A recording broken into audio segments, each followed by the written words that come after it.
Yeah, okay.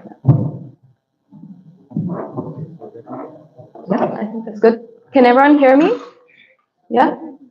Good morning, ladies and gentlemen. I wanted to start off by thanking the Parliament of the Republic of Kenya, Society of Clerks at the Table, and Hansard Association for having me. This is an honor, and I'm really excited to share a lot about mental health with all of you. It is something that I'm very passionate about, and I think everybody is entitled to take care of their mental health, and it should be an affordable thing to do. So let's get right into it. I'm going to show you just the table of contents. So we're going to talk about mental wellness, fostering harmonious relationships, reflection on personal growth, and skills to manage complex issues. This can be both in the workplace or in your personal lives.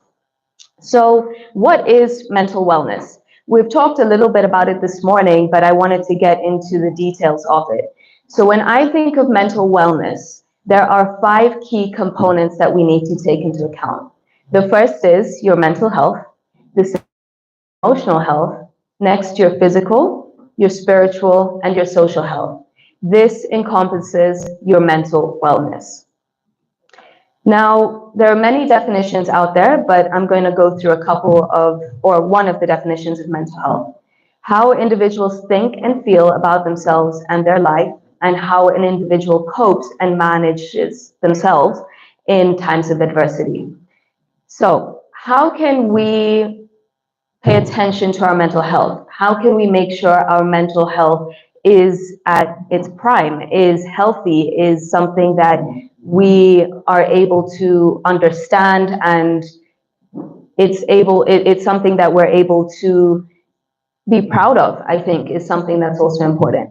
So journaling, meditation, art therapy, life coaching, or seeing a psychologist, a balanced diet, believe it or not, sleep, and prioritizing and relaxing techniques are all important for your mental health. So let me talk a little bit about the journaling. So a lot of people think that journaling means that you talk about your day and it's more of a Dear Diary type of situation. It's not. It's more of reflection and understanding what you did within your day, how you felt as an individual through something that you may have encountered at work or in your personal life. So understanding yourself a little bit more and the situations that you encounter on a daily basis is what you achieve through journaling. Meditation is something that we all think, you have to do it for 20 minutes a day for it to be effective. And this isn't true. You can meditate for about 3 minutes, and this doesn't have to be sitting on your bed. This can be in the shower. This can be just listening to music on your way to work. There are different forms of meditation. So I would encourage you to not put yourself in a box when it comes to these tools, but rather to do what suits you. Someone may prefer to journal as opposed to do art therapy, which encompasses coloring and sort of drawing, let's say, or painting. But some of us may not be interested in that, so journaling works better. So I would encourage you to take a look at the list that I've put out there and pick a few and try them. Trying will never hurt, and you will find what is important to you and what works for you. So now let's talk about emotional health. This is your ability to cope with both positive and negative emotions, which includes your awareness of them. So what I mean by that is sometimes we feel as though we're very angry about a situation. But if you sit back and you actually journal or you meditate, you come to realize that in that moment, I wasn't actually upset. I mean, I wasn't actually angry. I was actually very sad. And why was I sad? What made that situation something I was sad about? And this is a way for you to regulate your emotional health.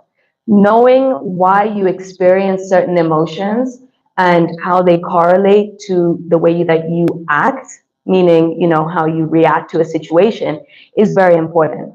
So how do we pay attention to our emotional health? This can be done through counting. I'll explain that in a second.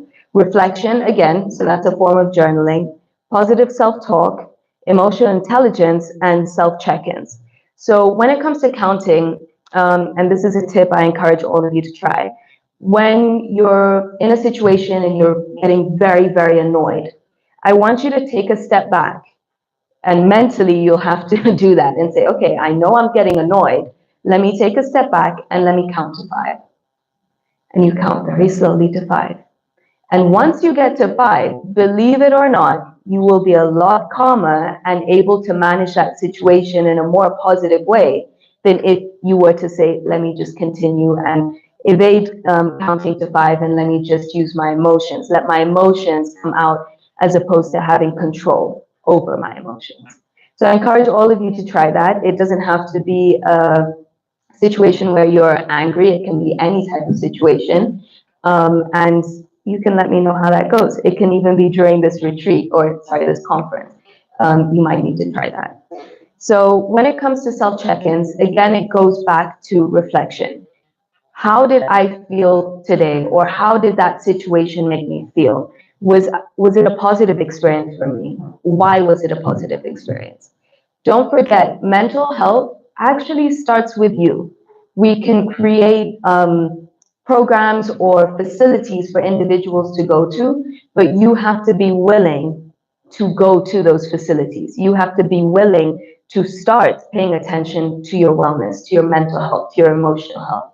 So I encourage all of you to pick, as we're going through, to pick 1 or 2 items from the list and note them down. I know everybody has a piece of paper and a pen, and actively try to pay attention to those things and incorporate them into your life. Don't forget, I haven't said pick every single one of them, right? That can also be overwhelming. Pick 1 or 2 and try to incorporate them into your daily routine. And as you'll see, there is actually a lot of overlap. So that also makes it easier for you guys. Next is your physical health, which is the normal functioning of the body, representing one dimension of total well-being, but is how your body grows, feels, moves, and how you care for it and what you put into it. Notice what you put into it is that your diet is very important. The way that you treat your body in terms of how many hours of sleep you get, how you engage in physical activity. And this is a very important aspect. Physical activity, and I did this intentionally, the first item is yoga. Physical activity does not mean that you have to be running a marathon once a week. Physical activity means that you can be moving your body for 10 minutes every day, and it will be helpful for your well-being. So the first one is yoga that I've put on there. It will also, in a way, kill 2 birds with 1 stone, because you'll be meditating to a certain degree. The next one is weightlifting, and I put that there because I work with a lot of athletes, and so I just decided to put weightlifting in there because it's an extreme sport. There's running, of course, walking, and that everybody is able to sort of do for a little amount of time in the day. There's Zumba, which I know that we'd all enjoy, so that's dancing, it's a way of getting exercise, so don't discredit that. It is getting exercise, just make the effort to go to the class. Diet and sleep, and I put those 2 last because we think it's not physical, but it influences your physical health. So with diet, just make sure you're getting in a balanced meal and you're eating enough. I know for a lot of you, you're in the field or you're working very long hours, and this is something that we don't pay attention to. It's easier to have, a plate of chips than it is to have your vegetables and your meat, or, a balanced meal. So if you're mindful of this and say, you know what, it's okay, I'm actually going to decide to meal prep for the week. I'll make enough for the whole week that I know I have my meals ready, and I'm not going to engage in eating a plate of chips because it's convenient. So there are ways to do that. You just have to make the effort to do so. So spiritual health, a purposeful life, transcendence and actualization of different dimensions and capacities of human beings. So this is always an interesting segment of the 5 pillars that I go by. Spiritual health is not necessarily just prayer or just your religion. It is encompassing yoga or whatever you feel you need that provides you a sense of calm. And the reason why I put it as spiritual health and not religion is because people are from all walks of life and believe in different things. And therefore, that should be respected. And some people may decide that they want to involve different elements that they learn from other people. So there's a couple of things there. Prayer is the first one, meditation, Bible study / devotion, things that bring you peace and grounding. There's a lot of people that also enjoy just having a walk on grass with their feet, and that brings them peace. That connects them to something because maybe they're meditating as they're walking, right? So there are different ways to engage in spiritual health. It is not simply just religion. And I encourage you to try these types of things where you're just sitting on the grass and maybe lie down and meditate for a little bit, focusing simply on your breathing. And we'll be doing a meditation at the end just so that you can see what it's sort of like. Your social health. And this is one that I think for the most part drains us quite a bit and then influences our emotional health. So this is our ability to interact and form meaningful relationships with others. It also relates to how comfortably we can adapt in social situations. So this is knowing your social battery. And this is so important. When you're interacting with people all the time, it's really important to get your own space or have your own time within that week. Because we all have social batteries, believe it or not, even though we think we're very social, we do get drained, and then it influences your emotional health and your mental health, because not everybody you surround yourself with is good for your social health. There are some people that you connect with amazingly, and then there are others where you're sort of hesitant, but you have to. And if you're engaging with them all the time and you don't pay attention to the fact that your social battery is being depleted, then it's a challenge then mentally for you. So paying attention to your social battery, de-stressing, and again, this can be through things that you engage in the previous pillars that we talked about. So it can be through your meditation, it can be through your walks that you're going to do, it can be through any hobbies that you have as well. Evaluating important relationships. It's very important to know which relationships are important to you and why. Everybody in this world serves a purpose. I don't believe that you meet people just to meet them. I believe that you've interacted with them and gained something from them. Whether it's positive or negative, you've actually gained something. So it's important to evaluate where do they hold a place in my life? And not necessarily to only gain things from them, but so that you have an awareness of the types of people you want to surround yourself with. Honesty, listening, and sharing concerns. So honesty is very important, of course, to create meaningful friendships or relationships. And listening plays a big role, and we'll talk a little bit more about that in the next couple of slides. So dealing with complex issues. So there are 4 things that you can do to deal with complex issues. And I encourage you to write them down so that you know that these are the steps I need to go through. It becomes habitual almost, and you're able to actually troubleshoot quite quickly. So, like we talked about, taking a step back. This is where the counting comes into play. Reflect. Think about what actually happened. What is the reason for the issue? Or what is so complex about the issue? Then you evaluate the issue. What are the levels to this issue? And then you will definitely, if you've done the first 3 steps, find something or find a solution that you're able to implement. But this takes time. It can be seen as procrastination, but if you give yourself a time frame to work within, it's not procrastination, it's allowing yourself to have a clear mind to troubleshoot and be creative. So it's not saying this issue, let me put it all the way to the side and not think about it for a week. It's saying, no, I just need to take a step back and maybe look a little bit more objectively, get some other opinions, reflect on it, evaluate what the issue is, and then let me implement what I've come to understand about the issue. So the next topic is establishing harmonious relationships. So you're going to see a lot of overlap through the mental health components that we've just gone through.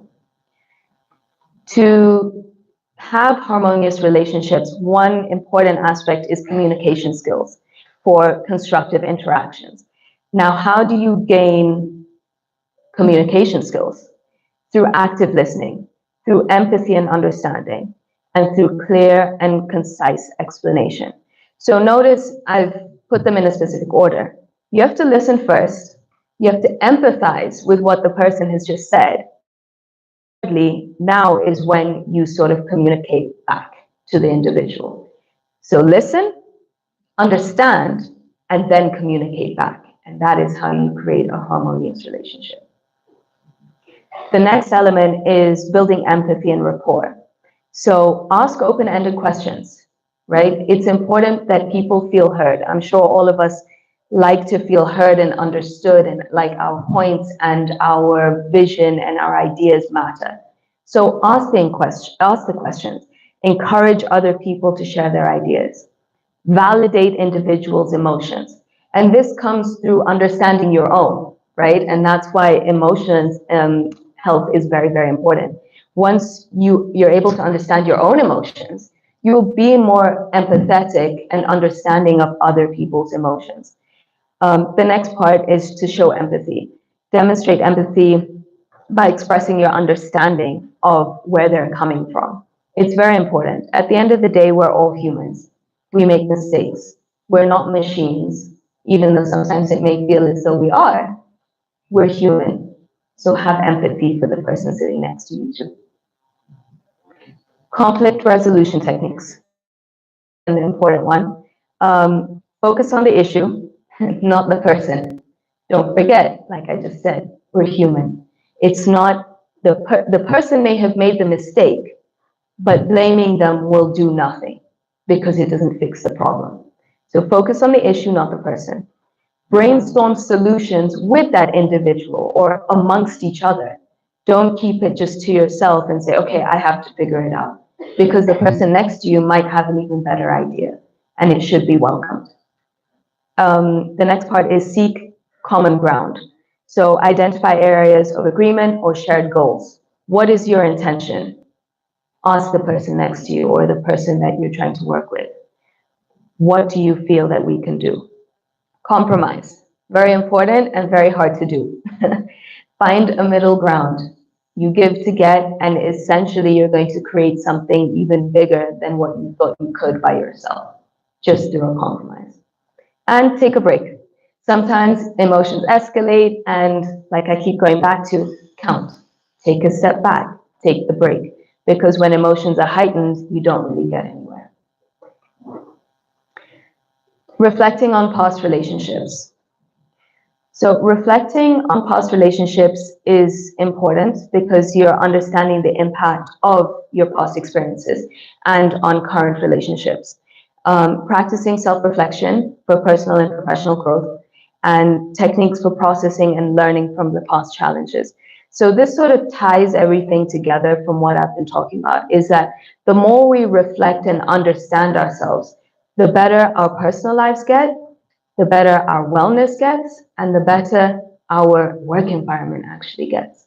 So the more you analyze yourself and understand yourself, the better it is in general, because you know how to communicate. You're able to understand other people. You're able to have empathy, not just at a surface level, but on a heightened level, because you can resonate with certain emotions that the individual may be having. So before we do this practical exercise that I've got, which is a visualization, I'm going to put this up here so that you guys can just note it down. This is a takeaway exercise for you guys, just to get you started on the reflection process a little bit. And the questions are, what are the 3 intentions you have for the next couple of days here? Set an intention. Why? What did you want to achieve? Not necessarily for, you know, your institutions or your workplace, but for yourself. Why did you come here? If you can't write 3, that's okay. You can just write 1 or 2 down. What have you learned so far about yourself? And this will be hard because, you know, we've spent a lot of time together talking about our industry, rather, you know, as opposed to yourself. But through the past 2 days, what have you learned about yourself? And it can be something very small, that you learned that you know what, you really don't like the rain and working when it's wet. It can be that you really have decided that you don't like vegetables. I wouldn't encourage that, but it can be something very, very small. And the last question is, what tools are you going to implement that will impact your mental health, and how? So it's all well and good to say, you know what, I'm going to go on a run every single day.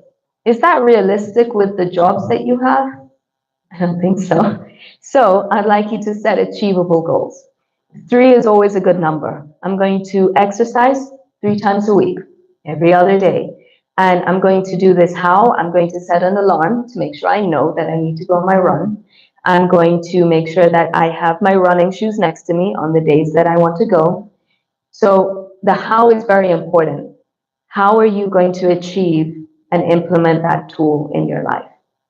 Again, it's the self-reflection aspect. So now that we've got that done, I'd like us to do the visualization. And so basically what we're going to do is you're going to just sit back in your chairs, because everyone has a back.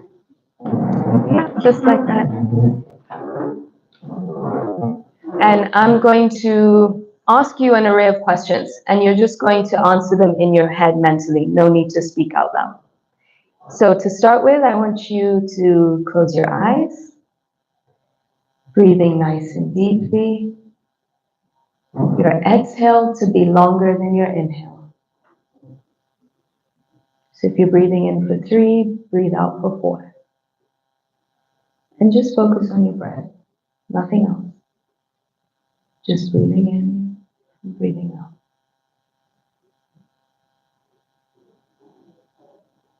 Now I want you to think of a situation that's concerning to you right now, and let the picture come to your mind.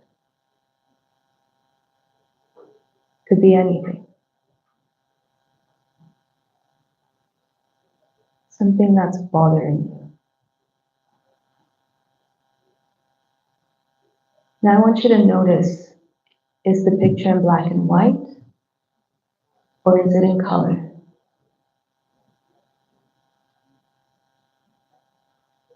Now I want you to shift it to the exact color you want that picture to be.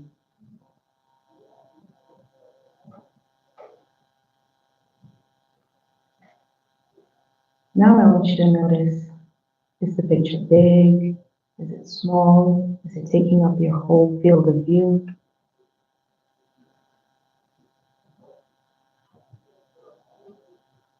And now I want you to shift it to the exact size you want that picture to be.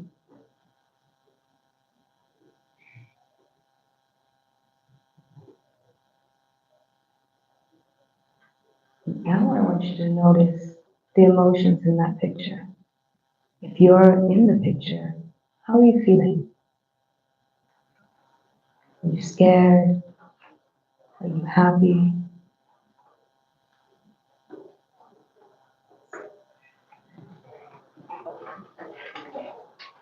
And now I want you to shift it to the exact emotions you want to have. If you were sad, make yourself happy. If you were scared, make yourself confident.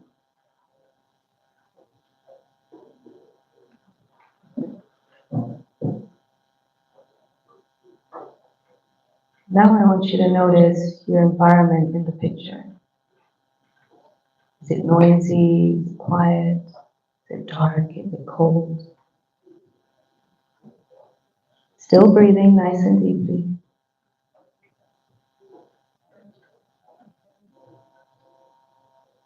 And now I want you to shift it to the exact environment you want it to be. If you want it nice and warm, make it warm.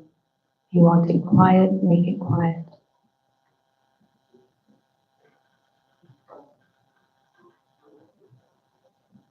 I want you to sit with this picture and change any last minute things that you feel you want to change. Make the picture exactly the way you want it to be.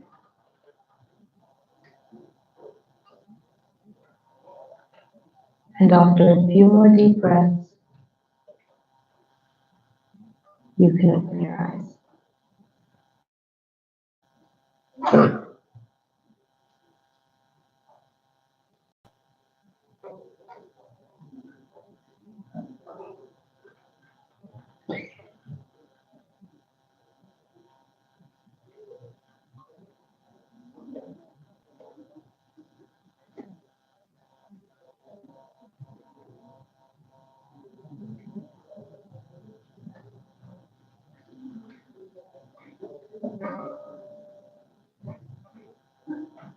So I hope no one took a short nap.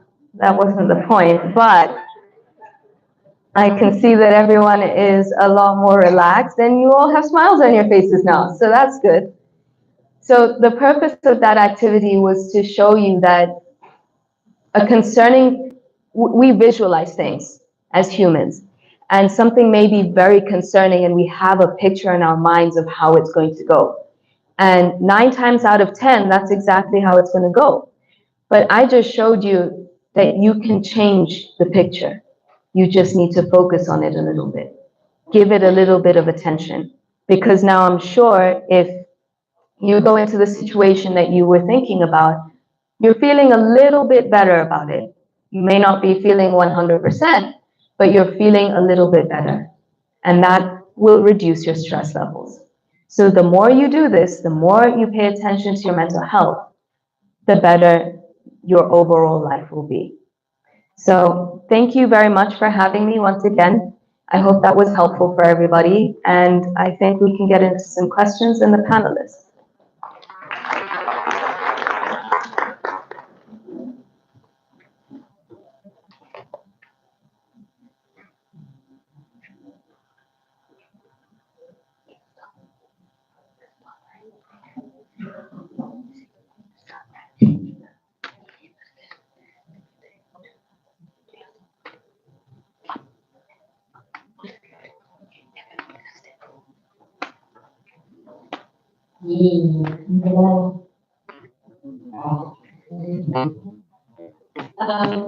Our next session will be solutions, the form of deliberations and questions and answers, and we have a panel, and we have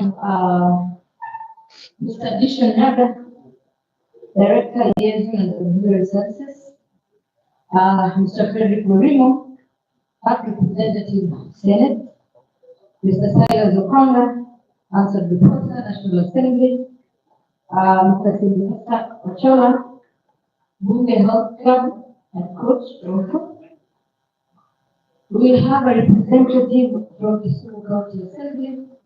We will have a representative from Narok County Assembly. We will have a representative from Gishu County Assembly. We will have a representative from the Narok County Assembly and from Parliament from Uganda.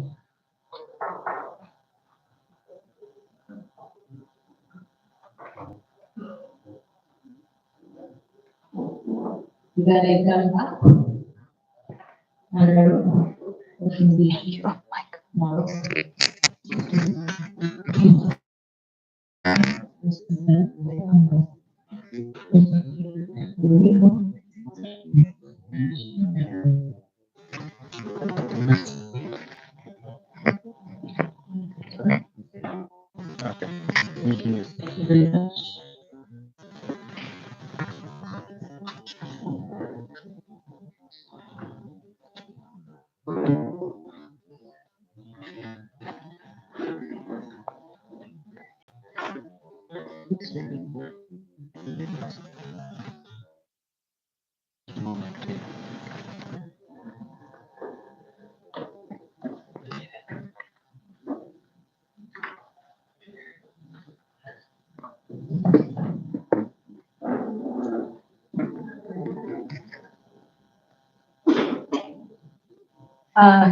Before our panelists, I'd like us to put our hands together for Mrs. Rakioko and Miss Venesa Akiwumi for the presentation.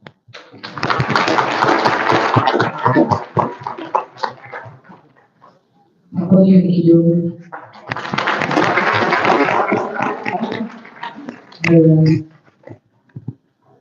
Until people will be working with the microphone, you have a question, then we address the students.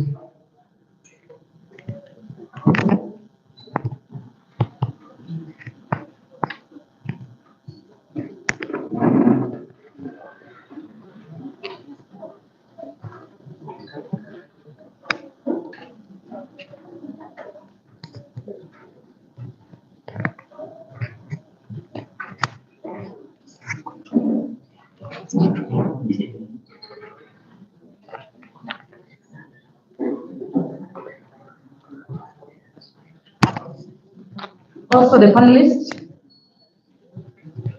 on what Madam Sarah Kiyoko has said, and what Ms. Venesa Akiwumi has said. We have 5 minutes. We also make your remarks on the same.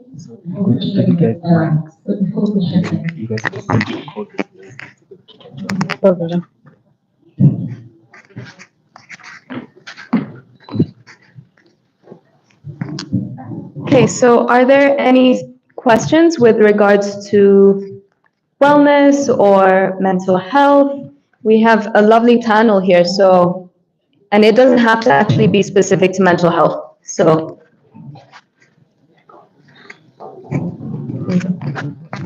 Thank you, Venasa. I'll have to go the first one. I was thinking about mental wellness and the digital revolution that is happening across the world. There is the explosion of the social media, Snapchat, TikTok, WhatsApp, and many others which are coming, and how they are leaving us distracted.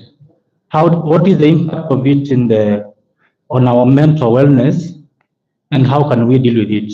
You didn't mention anything about it, and I was very curious listening to you, hoping that at some point maybe you can bring up the discussion. Yeah, no, that's a very good question. Social media, I think, has become a part of our lives in terms of it's something that we need to have in order to stay in touch with friends or even just to know things these days, in terms of news and things like that. But I think the way that we need to manage it is through time.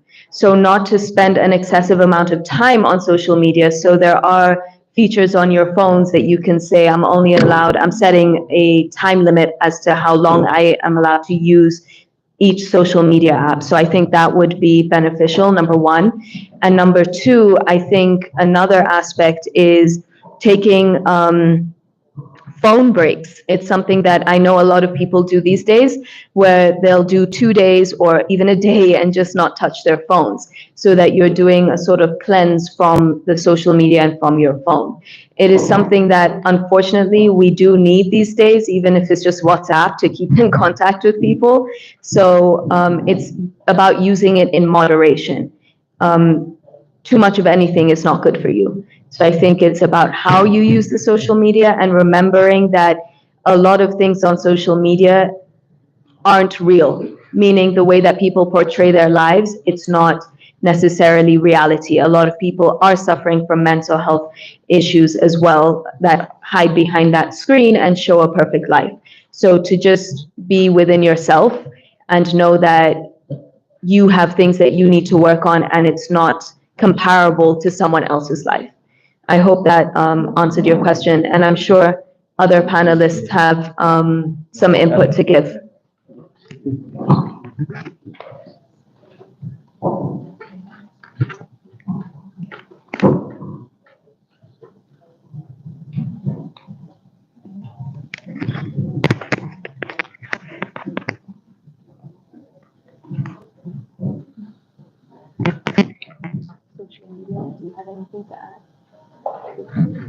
Okay. My name is Joseph Mandali from the Parliament of the United Republic of Tanzania. I would like to ask Ms. Vanessa on the issues of mental health, specifically on the issue of depression. You know, we hear sometimes people get the problem of depression without even realizing that they are in such a problem. So you just try to highlight some of the few things that when the person sees that they are in such a situation, they know that they need to get the assistance because of the problem of depression. Thank you. Good question. I think one of the important elements with mental health, and I think I mentioned that earlier, was that it's not something that you want to pay attention to when need be. Understanding yourself and paying attention to your mental health on a daily basis is actually very important, so that yourself getting to a point where you feel like you may be getting depressed, it's something that you are able to catch earlier and then seek the help that you need, whether that's from a psychologist, a life coach, or a psychiatrist. You're able to detect it a little bit earlier. I think mental health literacy is one of the most important things right now, is that understanding and knowing a little bit more about mental health, and that it's not something that you address, or it shouldn't be something that you address right when you really need somebody's help. It's something that you're able to detect early. I think is the way that we're going into, like, the direction we're going into right now.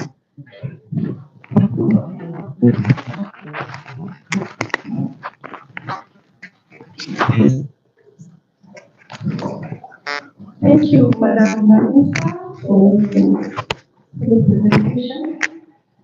Mine is going away from taking a personal responsibility when it comes to mental health. I would like to know what your view is on what the organization can do to open up that space where people can express themselves, because we are in an institution, or we are in the workplaces where people want to paint that picture perfect life, and sometimes it's difficult for people to have that space for expressing themselves, in terms of, even when it comes to occupational burnout.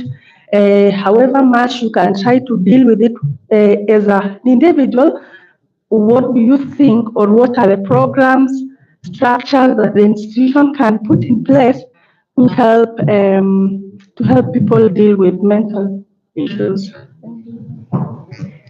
But yeah, that's a really good question, and I think it starts with having small things, such as clubs where you're doing running activities, and just physical activities, and you can say, okay, our organization, every Wednesday we're going on a run. Whoever in the organization wants to participate, they're more than happy to come and participate in the running club. Or you can have a yoga club, different things like that the organizations can offer would be a good way to start implementing,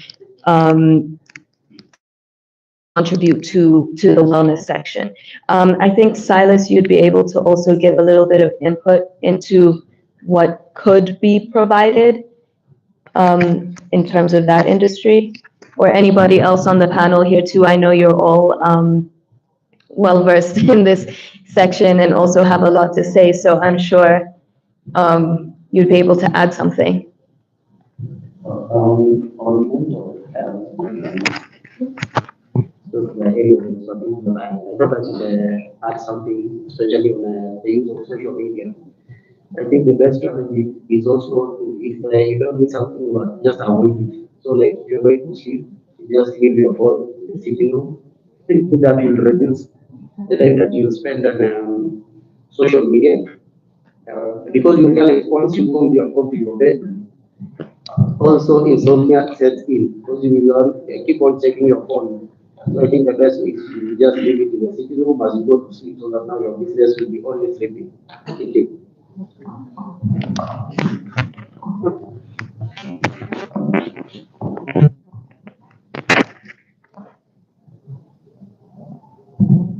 Okay, just to add on what with regard to our organization, when as we are going through the changes of different creating our interaction, where we notice that there are different with the way they set up in the office, we were lacking in terms of in terms of guidance and counseling department, mental health department, such issues.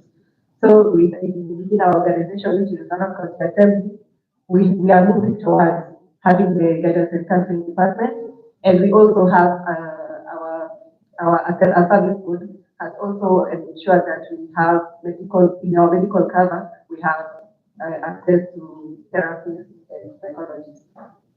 That's the current situation. I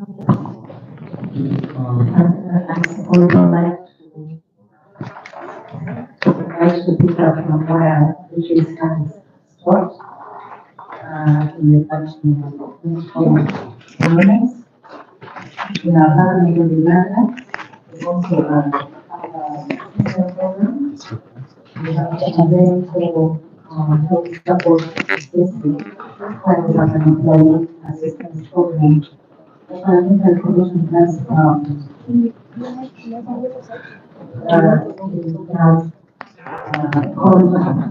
service providers provide counseling and services to different staff.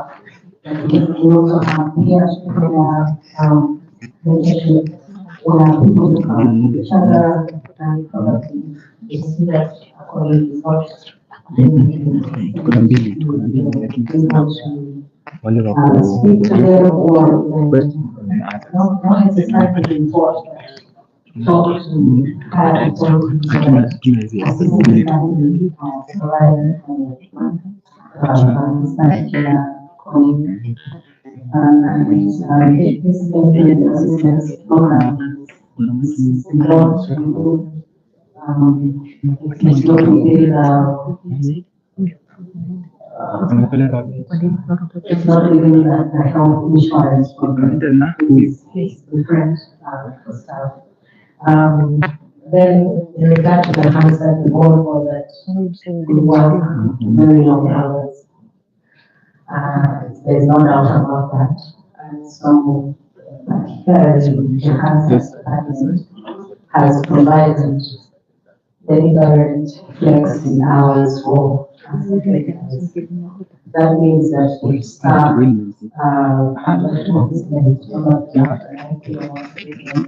they are able to report that means they get enough rest, they feel the facilities they have to deal with, and they come to work feeling refreshed. That is something that the commission has set aside for only the household department, so that we are able to work. Thank you. My name is Federico from the village. Just before you get to find work here, mentors have whole sometimes that is more issues related to non-money. Maybe talk to one issue so as I told about here, before the government of Kenya, we have an international kind of translation department. I am aware of this William Osunga, who is who has that unit. So should you feel like maybe some counseling services for the youth they have issues and the youth supposed to go through. They are professional, actually they are professional persons. You can reach out to them. During our presentation here, as it was said by the deputy clerk and Sarah, we have a service team, medical service team. And you find that in that service team, we also have specialists who are also expert in mental issues. So as much as we have the issues, I know sometimes we really don't really, if I have an issue going to my colleague here to talk to him, So if you have kids and you get on school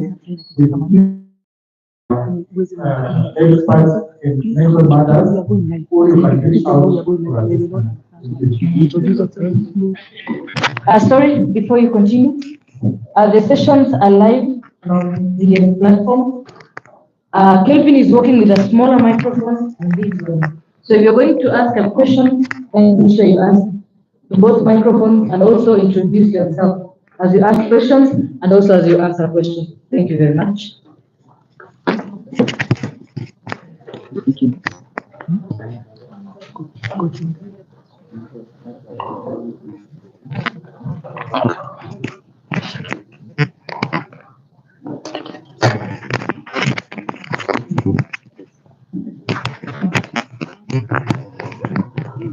Okay, thank you very much. My name is Jane Chege from Nyandarua County Assembly.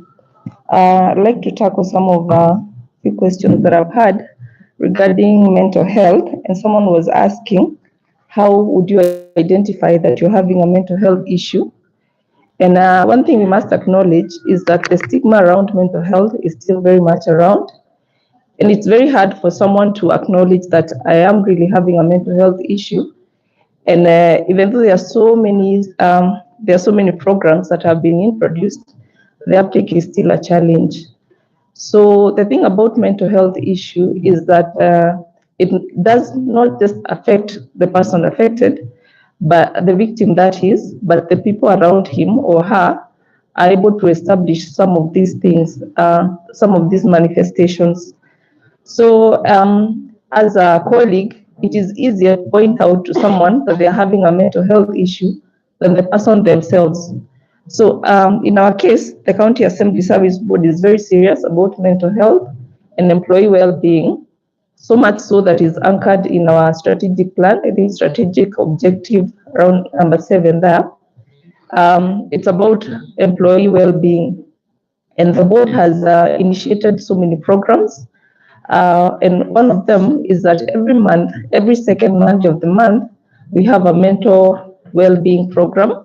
It's also camp counseling, camp preaching session, whereby the board invites professionals to come talk to us about mental health issues and any other issue that may be affecting the staff. So around that time, we even have professionals pitching tents outside so that if you have an issue, you can get some form of counseling. Again, the challenge here is uptake because, again, the stigma. It is very hard to find a member of staff or even an NCA going to seek those services because they fear that they will be seen as if they are not well. And I think that is one of the challenges the board is struggling with, because even though those programs are here, no one really wants to take up.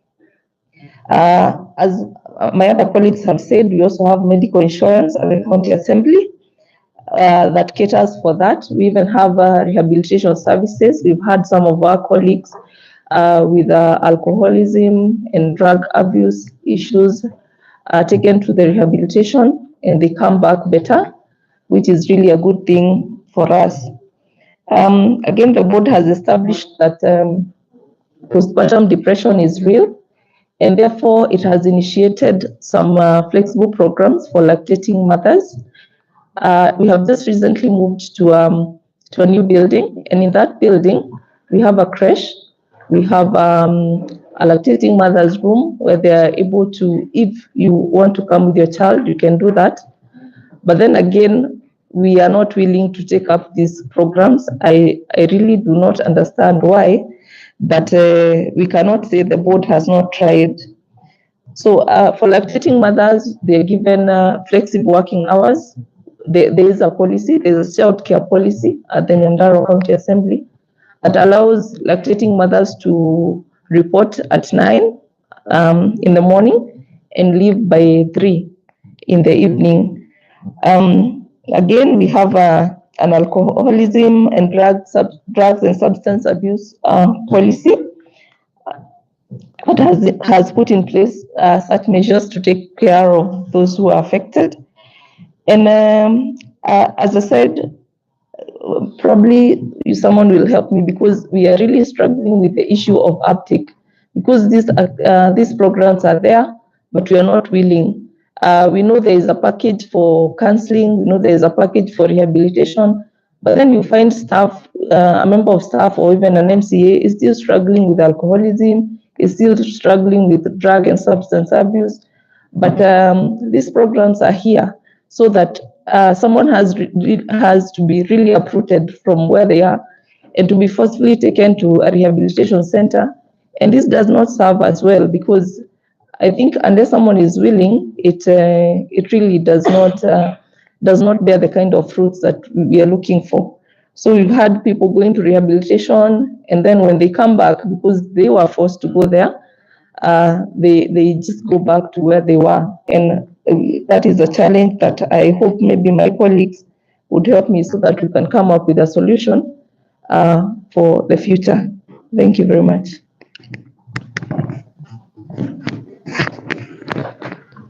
Thank you. My name is...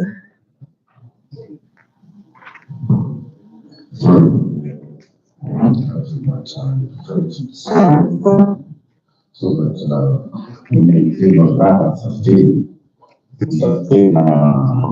discourse as is promised. Vanessa, I must say that I was not impressed by the discourse. What is imagined here, the problem is not identifying a mental case, but convincing that mental case. How to convince a mental case that you are identical to seek counseling services?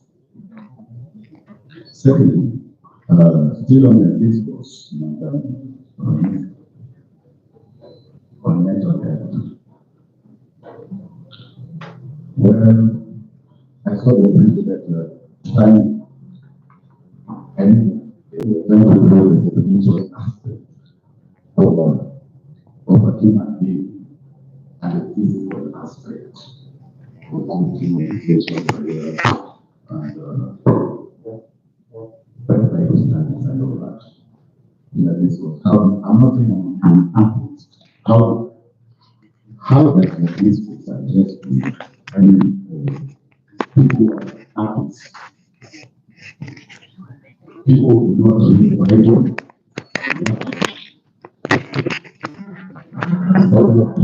That aspect of that as a human. Apart from that, is just aspect of the question. Then someone who is an artist is not a religious person. It is a poet. And I would like you to break your presentation. Actually, so your response is informative on how we tackle mental health, how the service board is trying to tackle some problems. But I think there's a problem that every part of the project, because the production process can take people. When we are that there's a broken that started the production process. Yeah. How do we handle that?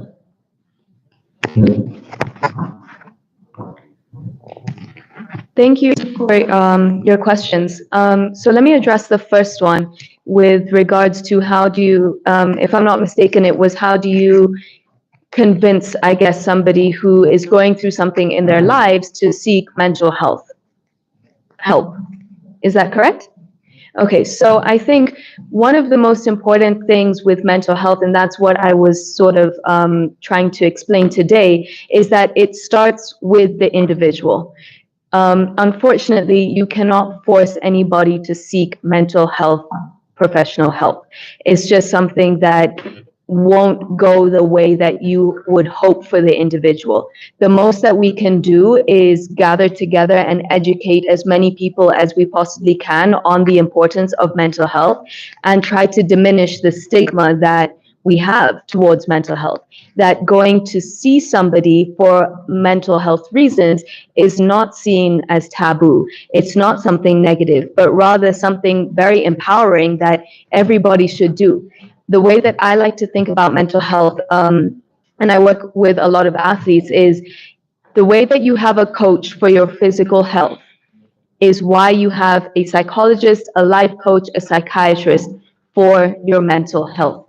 It's just you're just going to see somebody to coach you through things that you may not be able to do alone, and that's okay. We're all here to help one another, and that's how I think the narrative should be. That I have a mental health professional helping me and coaching me through things that are difficult in my life.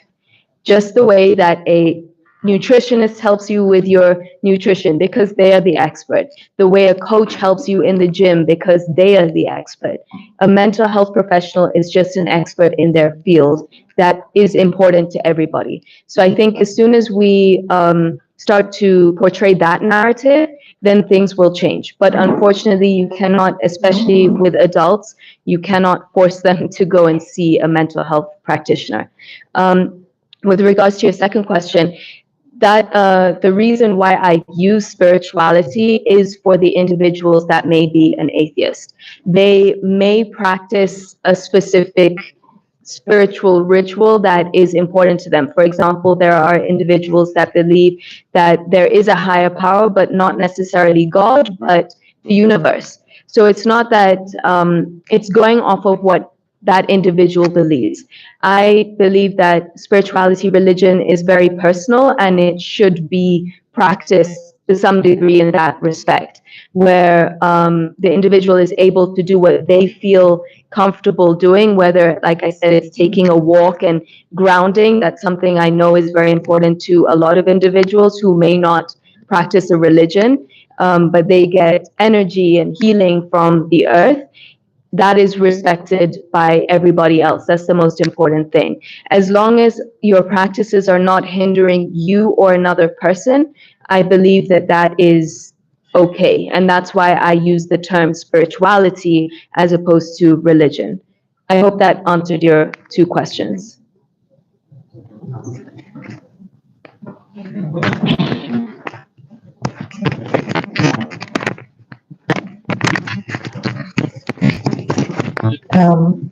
Thank you, Vanessa. I only wanted to supplement, especially on the first question, how do we convince people to seek mental health? Rather than convince people, I believe it should be mindset change for all of us. You know, if we normalize these issues, I don't want to call them problems, but if we normalize these problems and make them part of us, and we all know that this could happen to me anytime. Today it could be me, tomorrow it could be another person, then that is where the change is going to begin. The challenge we have is that we look at mental health as something that is far-fetched, as something that is far away, that is not coming to me anytime soon. I will give an example of my colleague himself who asked the question. He used the word mental case. That alone is stigmatizing, so to say. So, and then oftentimes you'll find a colleague has a challenge, and then someone will ask, but is she okay? Does she have a loose wire? But these are things that really could happen to anyone. So I feel as parliaments, as departments, as leaders, we need to start with ourselves. I'll give a case of Uganda when the prevalence of HIV was high. What we did, or what the government did, was to bring all these programs to have everyone on board, knowing that it is okay to know your status. it is okay to declare your status. It is okay to walk into any health center and seek help and seek medication and seek. So if we probably take the same approach towards mental health, mental wellness, this could probably help. That's what I think. Okay, thank you. My name is Vesta Ochola. I'm the Health Club Manager at Parliament in Kenya, and I do a bit of wellness. I want to take it from the aspect of what wellness is. Wellness is wide, and when there are presentations here, we have taken through almost about 8 concepts. And wellness, for me, is a personal choice. You choose to be well. Your choices you make in life about how you live your life. Whether you want to be well, or you don't want to be well. And wellness is not a one-off thing. Wellness is a constant activity which you undertake in those 7 realms to ensure that you're well. We are emphasizing on mental wellness, but the other wellness activities or concepts have got effect on your mental health. For example, your emotions. For example, your physical wellness. Your environmental wellness can determine whether you become mentally ill or not. So the focus should be on the overall wellness aspects of our activities. And it starts with the individual, as I said earlier, that is, what is your choice? Is your choice to be well, first and foremost? Because even if it should give you all those, structures which you want to be in place, and you yourself, you're not determined to be well, you will not be well. You will never be well. So what I'm proposing in terms of even the idea of wellness, when now the issue comes in, what structures are in place to ensure that people get well? What is the structure of the wellness activities you undertake in your institutions? Because there must be a proper structure, and this structure must be funded. This structure must be approved at a certain level in terms of how you do your wellness. In my opinion, for example, the Parliament of Kenya, we have got wellness committees in all the services. Is our wellness activities synchronized to ensure that the health or the wellness of Parliament as an institution is guaranteed?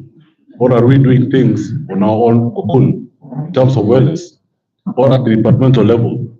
Because the way I see it, the structure of wellness is that it should be first of all departmental, where you have your own wellness activities. Then you go to the director level in form of our setup, where at the director level, the departments have got what we call wellness champions, because they understand the people who work in the departments better. Then they go at directorate levels, so each and every directorate produces that wellness champion to form what you call now the Parliamentary Wellness Committee. So activities and programs are synchronized from top to bottom, or from bottom to up, so that nobody is left behind. And coming to mental wellness, there are so many factors, as I said, that contribute to this. But one thing which is very important is that you as a person, you should be aware of your emotions. You should be aware of your emotions. I'm aware that we call mental experts to come and talk to us, for example, about mental health. They come and talk. Then after the talk, what is the impact of that talk? What is the impact? I believe that anybody coming to talk should have an impact on what he's supposed to do in terms of wellness or any other, thing they are talking about. My opinion is, if somebody into institutions do mental or any kind of talk, there should be an assessment criteria, so that when they come on board, there's a tool to assess. It can be a blind one, where everybody can, a tool to assess the mental, preparedness or health of every other person, or the possibility of getting into that kind of situation. For example, you come with a questionnaire, you don't have to write your name, they put, you fill, then you can go and analyze and see the possibility of mental health coming up anytime soon. So our programs must be very, very, clear. We need to ensure of what we want to achieve in terms of wellness, so that it's a programmed kind of activity. Otherwise, it will be very difficult to do. But it all depends on the individual, even in terms of wellness, how you yourself take it, mental wellness, how you understand yourself. Creation of awareness is very, very important, how you take it as a person, and eventually how the institution can now come in and support the whole system. Thank you.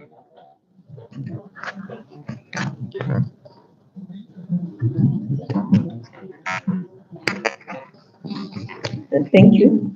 My name is Valerie Achon from Kisumu County Assembly. So first, I'd like to talk about the different social media platforms that are arisen lately. You'll find that someone will want to be in all the social media platforms that are there. We need to acknowledge that mental health starts with you as a person. So when you try to keep abreast with all that is there, when you let us take it at the perspective of Generation Z. Everyone will want to be in the TikTok, Instagram, and follow the trends that are there. It will bring a negative impact on you as a person because you want to do this and have this and have this, which maybe at times you cannot afford with maybe the salary that you get, the money that you get.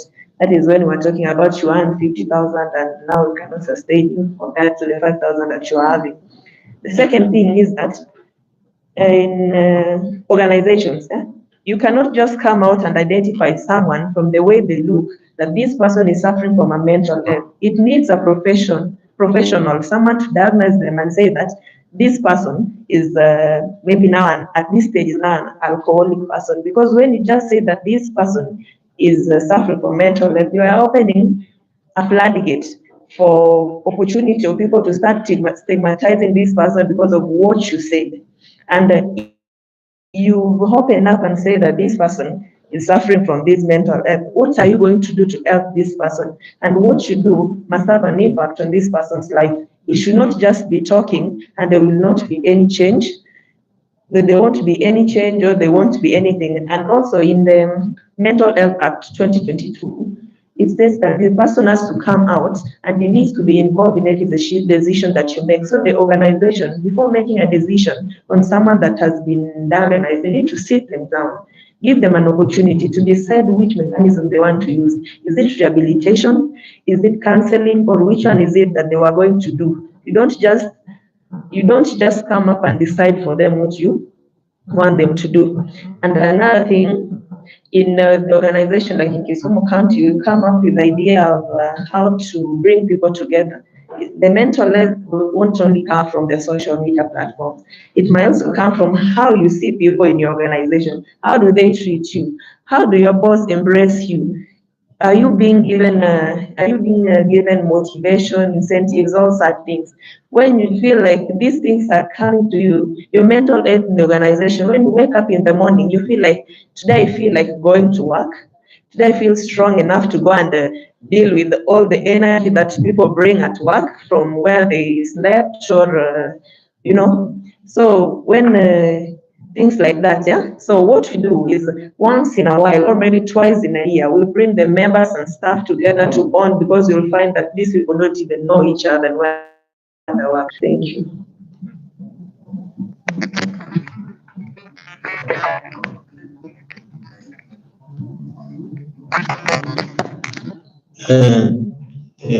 The presenter, Venesa, fellow panelists, the directors in charge of hands-on and work services, and the dear colleagues, good afternoon. My name is I'm the director in charge of Liaison and Auxiliary Services International Assembly, and I wish to thank the organizers of this event for inviting me to share insights in the context of staff wellness. I think by listening to the presentations, we have found a lot of content on some presumptions. And this is my interpretation of the whole scenario. Joe Ogongo, there are two sets of rules. There's law of the jungle and the court martial law. The two presumes two different things. One, For the natural justice, you are presumed to be innocent until proven guilty. The other one presumes that you are guilty. It is your business to prove yourself otherwise. The introduction of wellness in the institution of parliament, which now cuts across to the counties, my feeling is that there is some assumption, which is staff are unwell, and there is need to bring on board the concept of wellness. Then the question is, why so much investment in wellness by our employers? Is it because they love us too much? Who feels that the concept of wellness is introduced in the workplace because your employer loves you too much? Mkono juu. If then that is the feeling, we share the same feeling. One, your boss knows that if you are unwell, you won't produce optimally.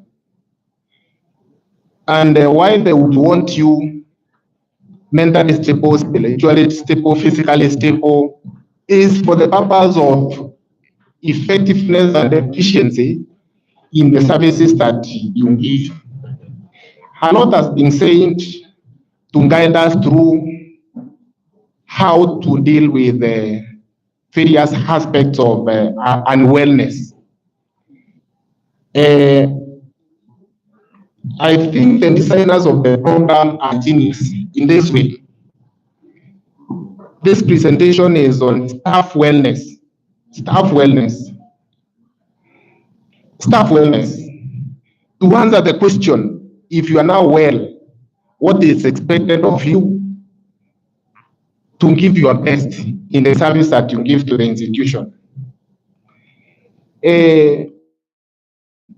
Our presenters heavily dissected various components of wellness because wellness in itself is very abstract. It's an abstract construct that if you put all the facets of wellness together, they lead to the real you, the person you.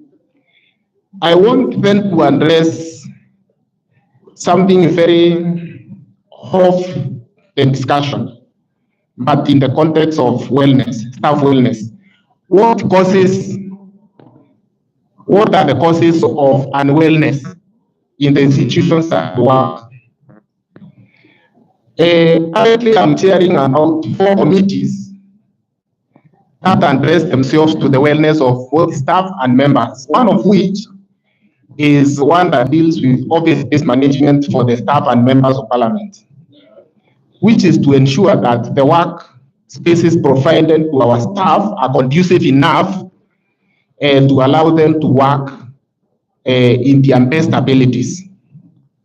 This morning, and some conversation with one very mischievous character in the name of, is the only man that I've known to have about 5 names. He knows himself, and for privacy purposes, wale wako karibu na yeye, you can seem very uncomfortable. Because this is on a right track. That is my friend Edwin. Edwin, salimiane kwa hewa. Edwin was making a point why he should not work from where he works today, because his office as a server. Because in the process of allocating space, the office that I gave him as a server, and now he makes a case that, you know, I'm a young man, if I continue to work from this space, you are dimming my stars, and I may not be in a position to fulfill some commandments. And we are experts in the field of ICT who confirm indeed the server has 0 effect and you are safe. So the space allocated is not one of the things to make you not work, to deliver the assignments given to you by your supervisors. I also chair a committee on wellness for the National Assembly, and in the entire institution I chair a committee on sports.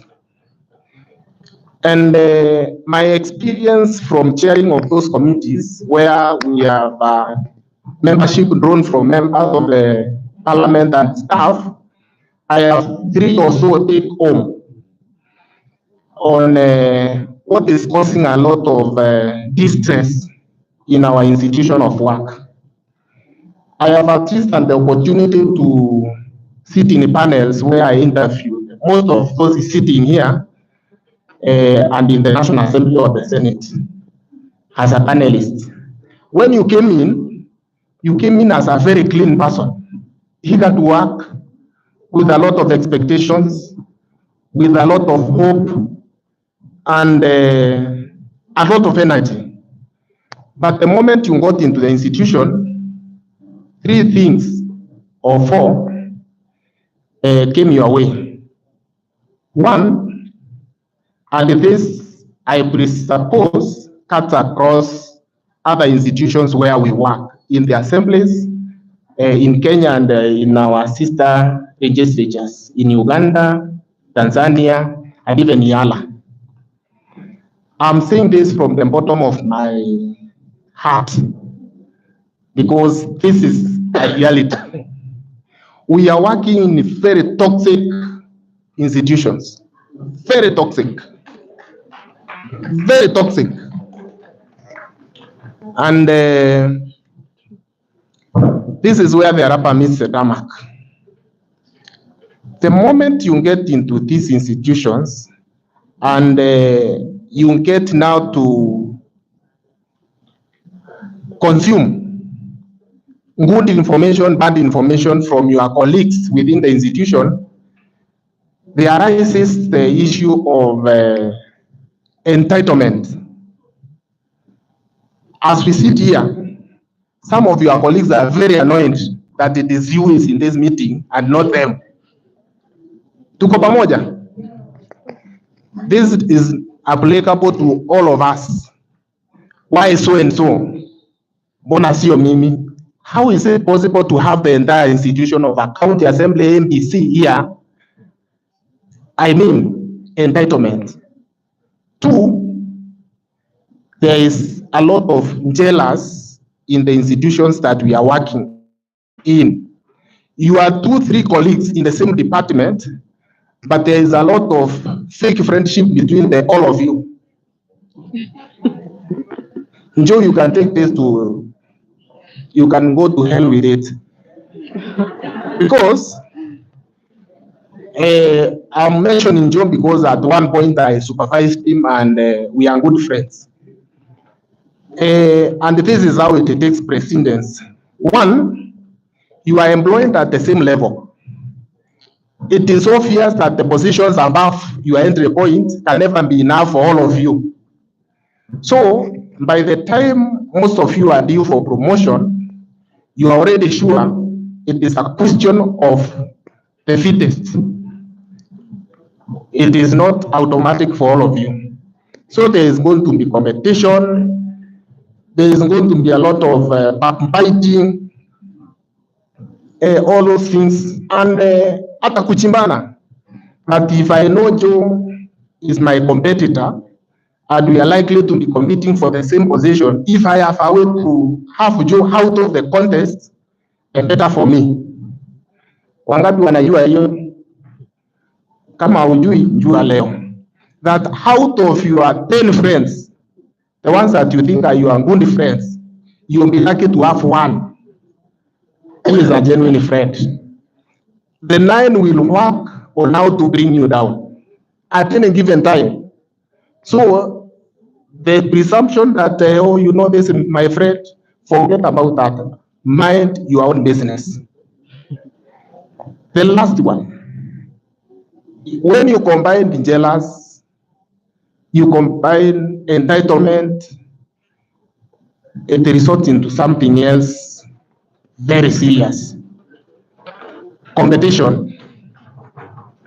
So, colleagues, from the expert's point of view, probably some other day we are going to be inviting you because I chair committees that are involved in taking care of the wellness of staff and I'm going to invite you to give a talk. I would want you to try to make us understand how we can deal with some of these crazy things, which are real. This is not theoretical.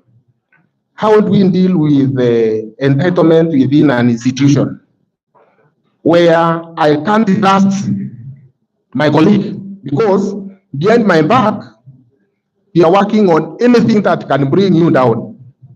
How do we deal with jealous? Where if you go to an interview and your colleagues performs better than you, the next conversation is about Abana, a lot of things are saying about it. And you know this, if you are a lady, you'll be accused of so many outrageous things. Huyo unajua ni rafiki ya mdosi fulani, si alikuwa kwa panel, tunajua wanajuana na a member of the board, so and so. All those mediocre men, those are the real things that affect the morale, the motivation, and even the energy to deliver as a staff. Because if you have won a position genuinely on a fair platform of competition, and the next conversation by your own friends is that, Abana, si unajua jana walikuwa mahali fulani na so and so. How does that contribute to your performance? That's it. I wish to remind you that the subject is addressing itself to the wellness of staff, not your children, not your spouse, not your family member, you. And the intent is to confine you within a box so that you give the best out of yourself. Kwa hivyo, everything that affects you adversely in your endeavor to give that good performance, because I'm sure at the end of some period, either 1 year, 2 years, all of you go through an appraisal process, isn't it? That appraisal speaks to your performance as opposed to an interview which speaks to what you say. Somebody evaluates you on the basis of how you performed within a known period, and the same is used to either determine some fate against you or for you. Sindio? Therefore, from where I start, na ndio nimesimama, is to say it as it is, that as you go to your workplace at the end of this workshop, persuade yourself to be a role model. One, let you be the first to be satisfied that your friend made it and you never made it. Tap their back, umwambie pongezi. Not the one who starts the conversation until the success of your friend. Remove out of your mind this kind of entitlement that sababu Ann, who is my fellow director, under an assignment ilimpeleka Arusha na mimi I want to demand nipelekwe Dar es Salaam. What entitlement is that? And it is very common within the lower unders. I'm speaking this from a point of management view, and having managed a directorate for more than 10 years with the largest number of staff, where wote wanakuja, mbona ni huyu, mbona ni yule, kwani mimi si mrembo. If you go to Joe, hiyo msinga alinunua ndio nifanya ukamweka, kwa hiyo mimi nitanunua 2, surely. Then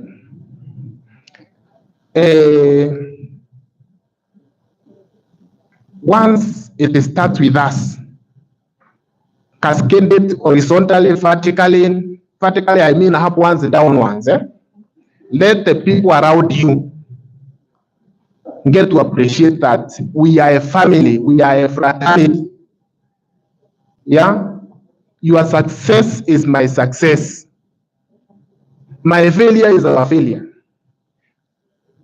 Let's agree to support one another, to perform and give our institutions the very best. And I think, as I sit, the wellness, the staff wellness starts with you. Hii Kiingereza ingine mingi, my friend, it is on the presumption that all of us are mad. We have issues that needs to be sorted, but we can sort out the issues by taking it easy. Start by minding your own business. And what I mean by that is that if you understand the job that you are employed for, give it your best. Give it your best. My friend, when the next course of action comes your way, you will get it. I'll give you a case of one of our colleagues here. Na si kwa ubaya. I'm doing this in a lot of good faith. There is a lady over there in green. Yes. Yeah. Simama kidogo. I will give you the story of that beautiful girl. I am not sure if I know her name, but I have known her for the longest. She came to the institution of parliament. She came to Bunge as an office assistant. Those of us in parliament know what an office assistant is. She loved her job very much and also took time to understand the institution that she worked. I'm saying this because I am proud of her having appeared in my panel for about 3 times. During the interviews, I interviewed her for the position of a clerk assistant. I interviewed her for the position of a hazard reporter and something else. And today, I will request all of us to applaud that lady.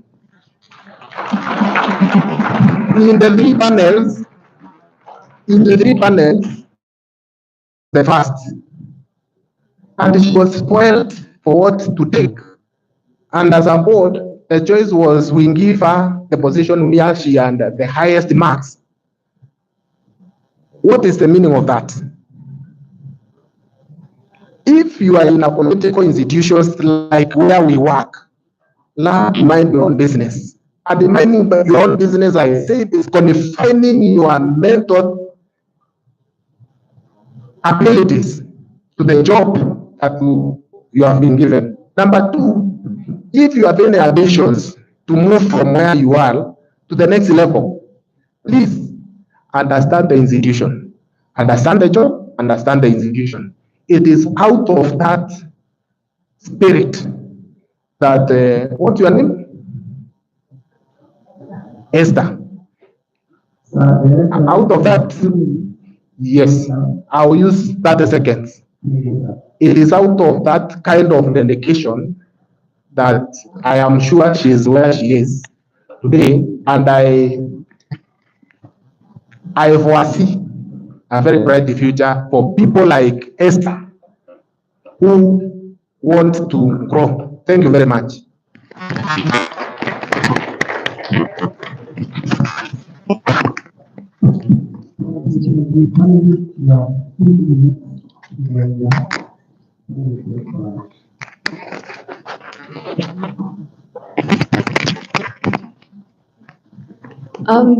I think we've wrapped up now as the panelists. Thank you again all so much. And if there's one thing I'd like to leave you with in terms of mental health is that, we've talked a lot about, what do you do if someone has a mental health issue or they're going through something and you need to take them somewhere? No, whether they're your friends, your family, or just somebody that you just met, I would encourage all of you to approach it like this.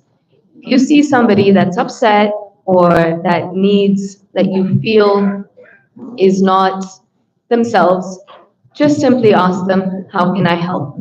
That's it. Not you need to do X, Y, Z. Just ask them, how can I help? That's it. Thank you all, and I guess I'll pass it along.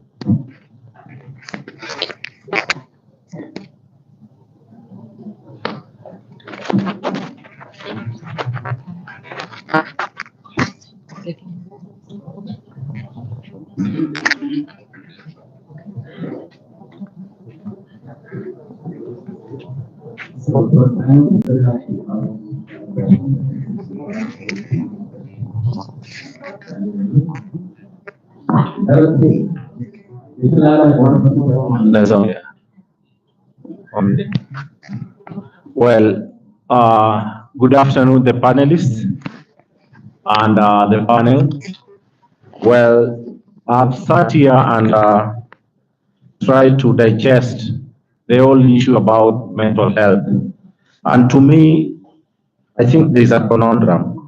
Because according to the definition of World Health Organization, mental health or wellness implies the state of mental well-being that enables people to cope with the stresses of life, realize their abilities, learn well, and work well. Then my question would be, in the days of yore, was there no issues of mental mental wellness or health?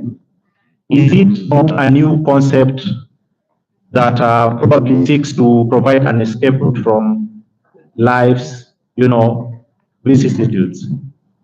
And why I'm asking this is that I'm thinking I normally visit construction sites and I get workers there. They are going through the same things that we're going. Do they also suffer from mental health issues? Is this something that probably we are taking it a bit too far?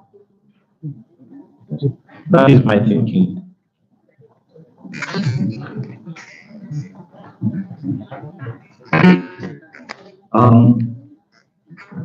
Maybe picking up from where we mentioned, I think my thought is also that we could be making a big issue out of this. What we just need is proper support systems in society. What we need is what I see Parliament do. At the age of 40, we are taken for pre-retirement training.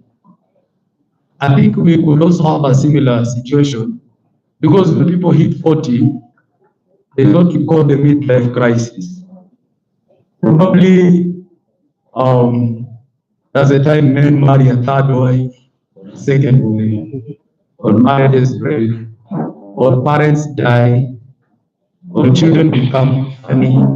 So just think the old brothers and sisters in the past used to survive and they used to have more problems. What I'm worried about is we have very weak men, a weak society today. Men who are, I'm not being insensitive, but our grandfathers will also be left by our grandparents. And they were not killing themselves. They had men they would put their hands together. We would do well if we revisited our old way of doing things. Because again, look, in Amjango's side, those people have more problems than we do. And they're not killing themselves. As we have money we have. But the year you're going to get, for those of you who've not got it. Those guys that don't have money like we do. But why are they surviving? Border guys are not killing each other. But see, middle class, teachers, people like us, maybe we may go back to our ancient days and ask ourselves questions. What were they doing? In fact, in my village, my grandfather told me, they were saying, don't have your children as a woman from one man. And sure, you also have one from over there. So that if there is I'm not saying we do that, because the people here have been, in fact, we should ban DNA in this country. It's killing more men than it is helping. Mtoto ni mtoto. Thank you. Mama sema ni yako kubali. Why are we killing each other? Our grandfathers are the same. Sande sir.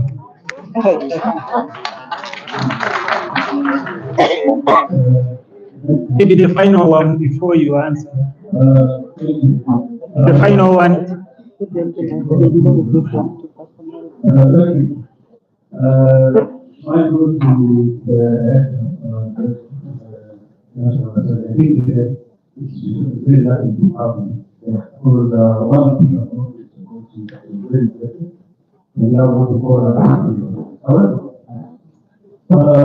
think I'm very glad you talked about the issue of the national and the build up of every state.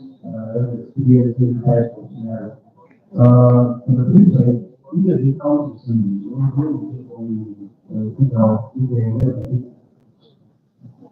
now, what are we going to create someone is in your position, is possible, feeling all the kind of mental lack of mental health, but also to follow myself as another person. They approach a lot of the leaders, approach the king of all world. Because that's what people do from every kind of stuff so that person can get a feeling of safety. Don't use the form of intelligence is kind of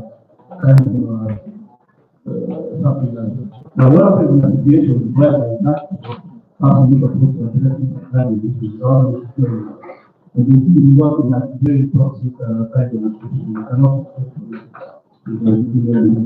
so the wellness and connection relationship are but if not of them well,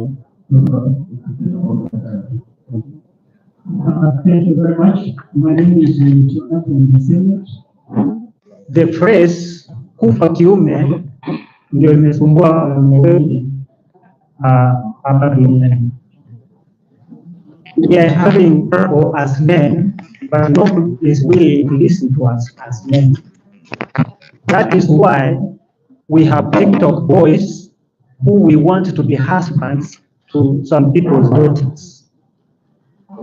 Which is the soft way, or which is the soft landing mattress for us men to kind of like accept we have a problem. Because hakuna njia ninaenda kujitokeza kwanza kusema niko na shida, which is the softest way for me, you know, to express myself in that context.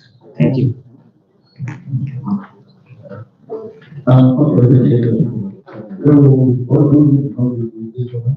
Because nowadays, like, people have been going for that work to information. I was going to continue with the question, but that the panel can answer, or are we going for more questions? I just want to know how it is.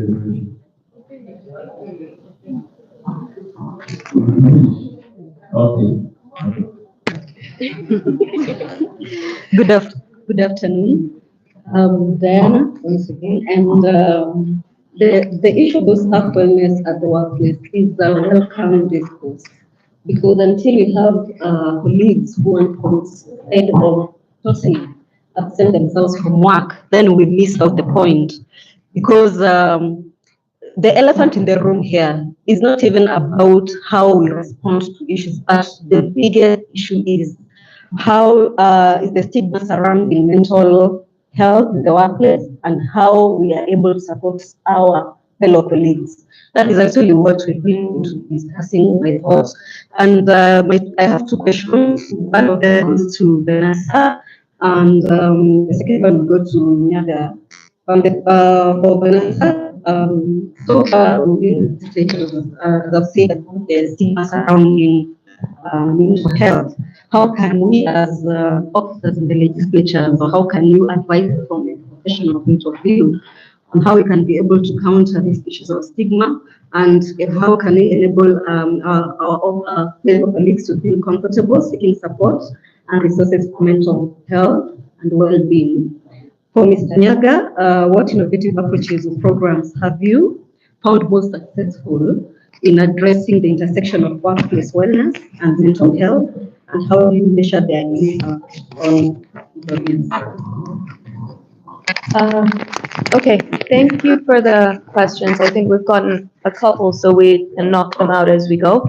In response to the two gentlemen on the right, so the reason why there's a big difference from back then and now, it's not only just environmental changes and increase of stressors. As we can see, our environment has changed a significant amount, whether that's just in terms of environment and rains and like that aspect, but also technology has increased, right? The way that we live is different, right? So there are different stressors that your grandparents had in comparison to what you're having now, right? There's a different quality of life that we're all seeking to achieve. There's many different factors that have influenced the way that we perceive the world. In addition to that, scientifically, our brains have actually changed. So from way back in the day, from caveman times to now, we only used our reptilian brain, whereas now our reptilian brain has had to adjust to the environment that we live in now, the stressors that we encounter now. So I wouldn't say a solution would be to go back to the way that we were living before, because that's not the reality that we're actually living in. Why is mental health so prevalent now, and why do we talk about it a lot more now? One, because we're seeing that this is something that is affecting individuals. If you relate it to any other illness such as cancer, why are there more cancer cases now than there were back in, the day? One, we have technology that makes us aware of this illness. Two, there are also more people on the planet. Three, it's environmental changes that also influence this. So we can't say that mental health shouldn't be talked about or it's talked about too much. I would beg to differ and say it's not talked about enough, and that led to the question that we just had right now as to why is it taboo? Why is it not? Why is it shameful to talk about mental health? So I'll just leave you with those couple of points, that it's not that we're talking much, and it's not that it's irrelevant and how did people cope back in the day. It probably also wasn't talked about that, hey, I'm having an issue right now with the amount of rain that we're getting, which is influencing our crop production. There weren't as many people. So there are a lot of factors that have changed and that influence mental health. And the fact that we're able to have discussions like this, I think, is amazing, and I think propels us forward as human beings and equips us with tools to deal with situations that might come in the future. So I hope that was a good, or you can see a different perspective now in terms of mental health. With your question in regards to how do we destigmatize mental health, I think it goes through a lot of education. The gentleman at the end on our panel, he talked about it a lot, where they have workshops, and education, literacy is so important. That, again, and I'll reiterate, it's not about that it's not that you have a problem which leads you to have a mental health disorder or need to see somebody. Anybody can benefit from seeing a mental health professional. I'm sure we all have things that we're not the best at, whether it's public speaking, whether it's being on time, whether it's being able to articulate ourselves properly. Whatever it may be, we all have things that we would like to work on, and that's what a mental health professional actually helps with.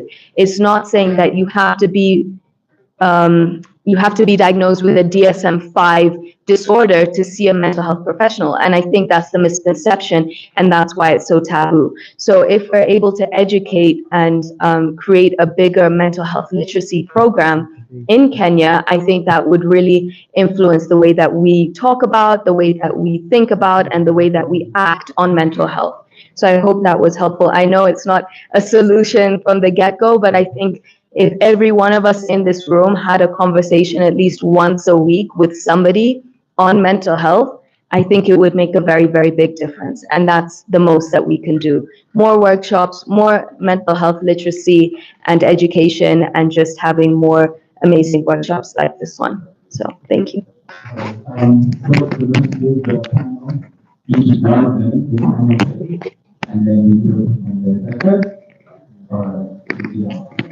I have the microphone here. No. Mine is actually very brief. There was a gentleman who mentioned something regarding mobile phones. And I think our biggest exposure to mental health right now is that we live in the information age. And one way of controlling it is through mobile phones. Now, phones come with a feature that is classified as DND, do not disturb. If you are able to use a DND mode well on your phone, you're one step closer to blocking a lot of the things that disturb your mental health. I wouldn't advise you to switch off your phone at night or leave it in the sitting room for emergency purposes. Anything can happen, but you can simply choose to pull together into one category of people, the people you'd want to access you at night. And that could be as simple as close family members. And you do that and say, they can only access me, rather the rest can start accessing me, say, at 5 or 6 a.m. In the morning. And you lock out all the other calls. The other thing with D&D is, you can also set it off to say, fine, at 7 p.m., turn off all notifications from the social apps. So you've blocked out TikTok, you've blocked out Facebook, and so on and so forth. And this also is very useful to your mental health. And lastly, most phones have a dark mode.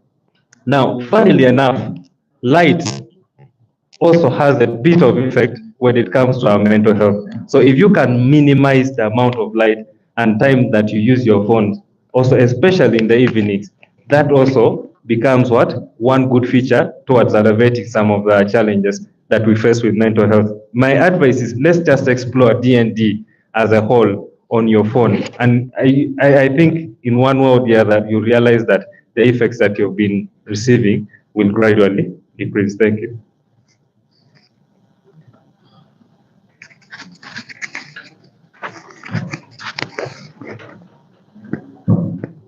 So now we're going to have the first round of the panel, and then we can have the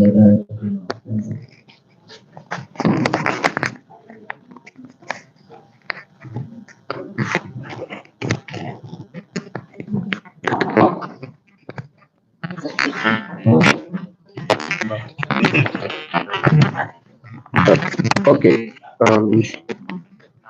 It's okay. Okay, maybe I feel like it's not that bad. It's just that maybe the level of access to information has been accelerated by the various forms of media that were not available in old days.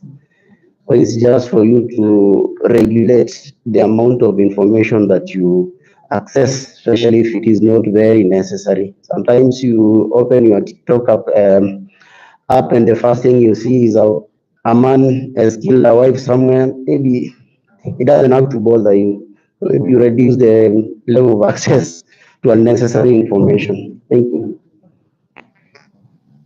Thank you.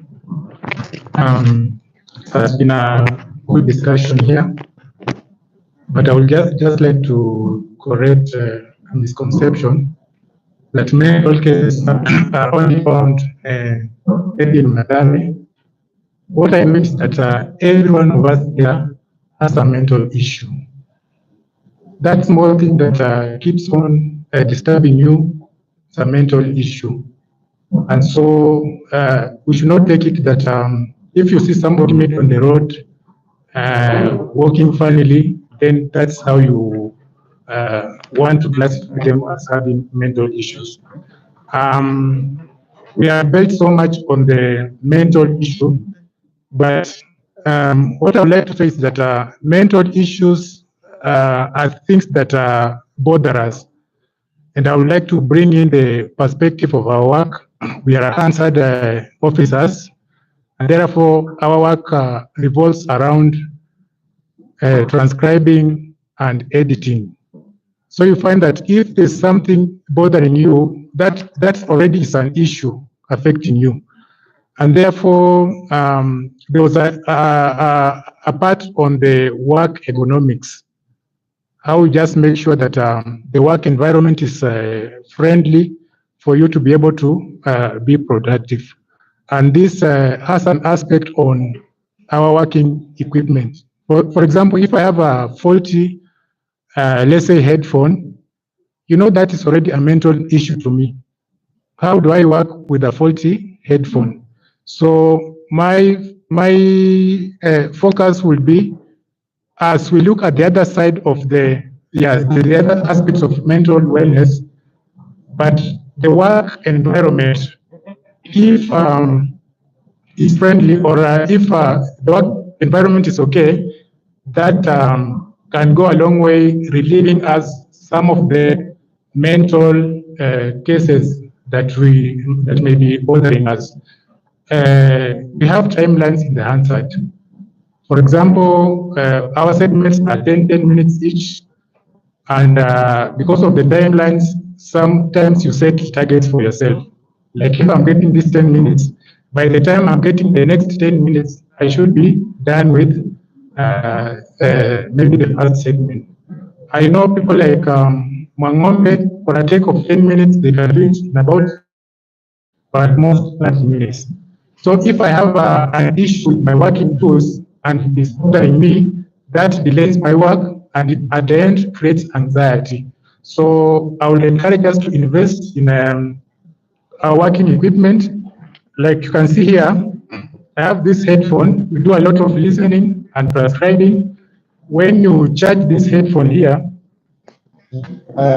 for about 3 hours, if I charge these headphones for 3 hours, I can comfortably sit in a what? In a disco room at the corner and comfortably do my work. So as we go in our normal businesses, let's try to ensure that we make our working environment friendly so that it also relieves us on some of the stresses that we can avoid. Thank you.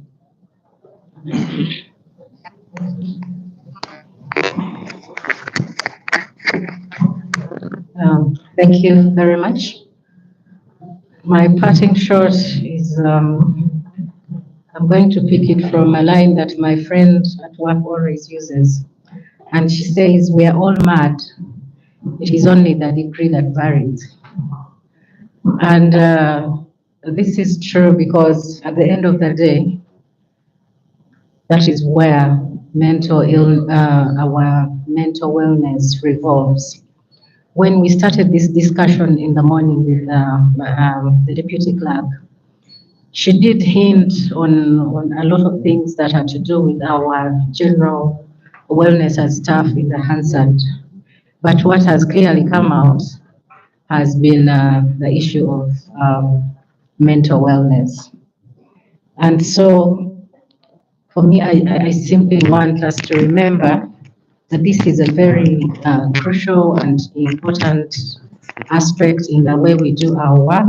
It is something that we should not shy away. We should continue to have open conversations about this very important topic. There's no telling how much of it we need, but right from this engagement, it is evidence enough that we need to have these continuous conversations on empathy, on awareness, especially awareness, on fighting the stigma around it, on helping people to seek assistance, and of course, also to continue encouraging our parliaments, which obviously from the panelists we can tell that a lot is being done within our parliaments to embrace and to provide assistance in the issue of mental wellness. And so for me, that is my parting shot, that this is something that is with us and we should continue having these conversations and we should continue finding solutions to mental wellness. Thank you.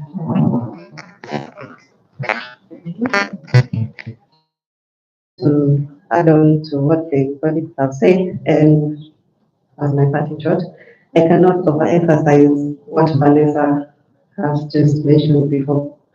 We cannot ignore that we have come of age and open these discussions. And as you can see, the field is very wide. We haven't even gone to half of what Madam Kyoko took us through in the morning. And what I cannot go without saying is that we need to normalize consumption of therapy. Therapy that just does not come during the negative time. Even when you have like positive times, you might need some direction in something that you're not an expert in. Like for instance, you've just come across a large sum amount of money. You can walk into an every financial advisor office to get some direction. That's already therapy. So I cannot ever emphasize on more the use of therapy. Thank you. Thank you very much. Cutting short, I would like to make reference to what Director Nyaga has said, the management perspective that he has introduced. And in as much as we probably feel like the employer really does care for us, in introducing some of these programs, it is apparent that the only reason they are doing that is for us to be productive. And I feel it's also a way of them washing their hands of us, because they can only take so much. You will be taken for rehabilitation now, or they will take you to get the services that you require, but it can only be done for so long, so that when they feel now it's time to lay you off, they'll have a history of the much they have done for you without success. So at the end of the day, I feel it is up to us individually to seek these services, because believe you me, the problems that you are facing right now would be exacerbated if you didn't have the kind of money that you have. So I would probably urge us, even as we go back to our places, responsibility to take up these programs, because at the end of the day, the unemployment rate in Kenya continues to rise, and we do not want to be part of those statistics. If we had better places, we would have left by now. The fact that we are still here means that we probably do not have a better place to be. So let us guard our jobs, even as we take care of ourselves, so that we are not the weakest links in our various departments. Thank you.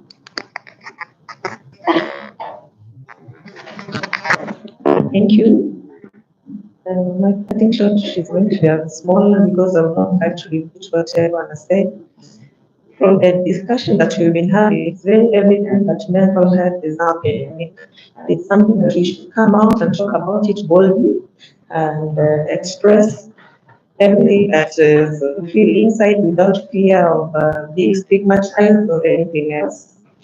And now don't forget that this is an individual task that you need to take seriously. Go and reflect on yourself and find solutions to everything that you're going through in the workplace. Things that you don't have control over, try to avoid them. And things that you have control over, grasp them with all your might and try to change everything that is that surrounds you. Thank you.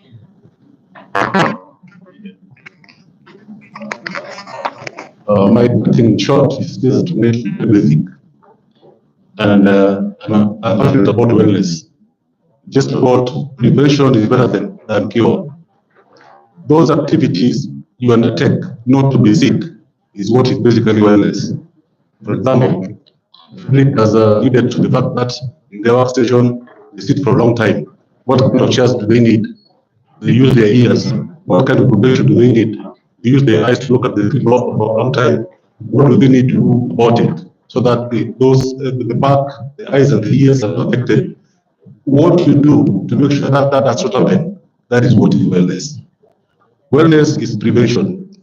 Cure, what has been alluded to, or good medical scheme, or doctors, that is now when you get sick, so that you can go for the cure.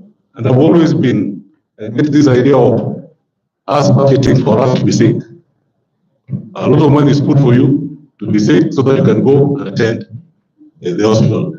But if we could only have that percentage of money or a portion of it get into programs where we don't get sick, interventions, preventive measures, then I think that is what is called wellness, in my opinion.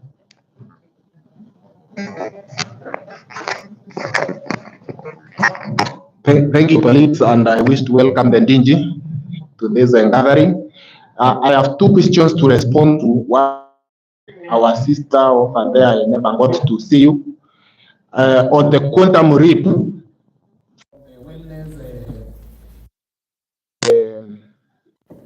has been introduced in the institution of parliament. There are so many benefits from my point of view because awareness has been created.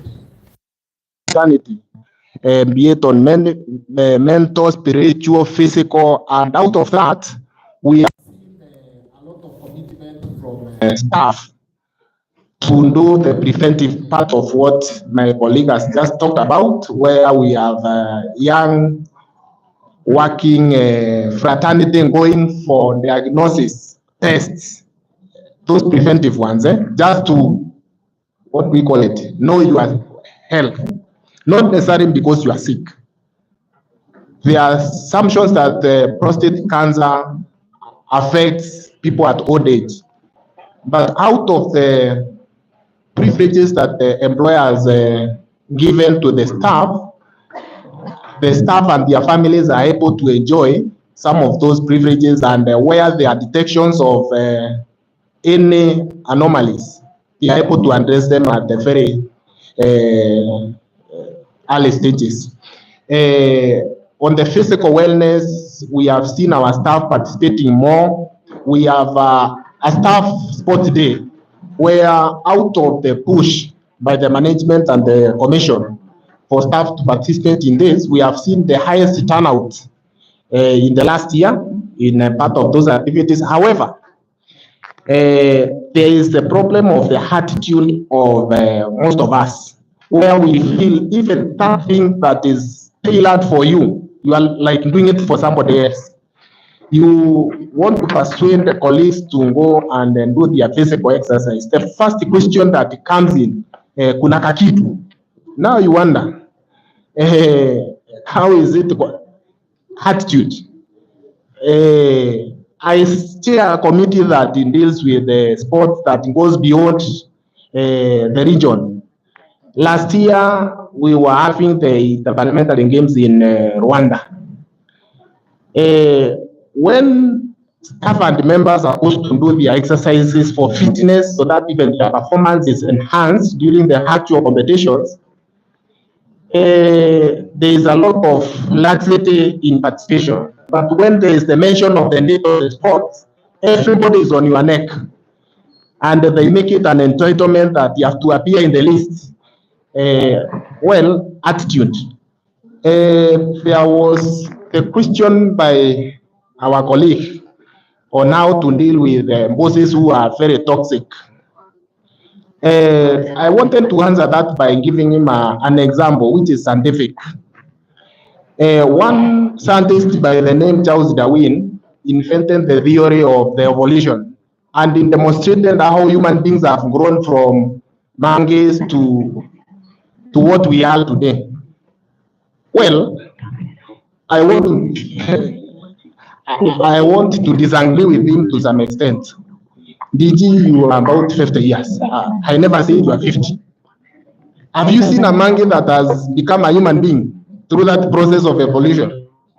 Then some of us should be geniuses out of,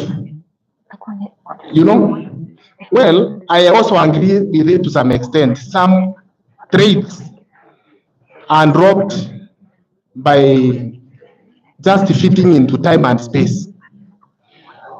I think our institutions are very toxic. Some of us who are so senior positions have had the fair share of what it is. But I also share the experience in this manner.